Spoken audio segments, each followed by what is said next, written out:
பாஜகவோடு கூட்டணி வைப்பதற்கு இவ்வளவு பெரிய நிலையை எடப்பாடி பழனிசாமி எடுத்திருப்பது பரிதாபத்திற்குரியது என்று அமைச்சர் துரைமுருகன் தெரிவித்துள்ளார். வேலூர் மாவட்டம் காட்பாடியில் செய்தியாளர்களிடம் பேசிய அவர் இவ்வாறு கூறினார். அதிமுக மளமளவென சரிந்து வருகிறது என்றும் அவர் கூறினார். மிகப்பெரிய தவறு நடந்திருக்குன்னு இந்தியாவில் இருக்கின்ற அறிஞர் பெருமக்கள், ஆய்வு கருத்துக்கள், அரசியல்வாதிகள் அவ்வளோ பேரும் ஒட்டுமொத்தமான கருத்தை தெரிவிக்கிறார்கள்.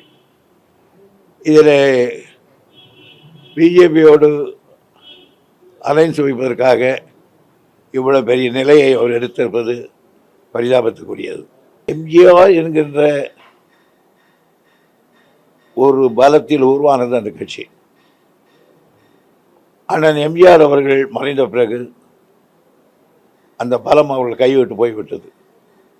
எனவே மழை என்று சரிகிறது, அவ்வளவுதான்.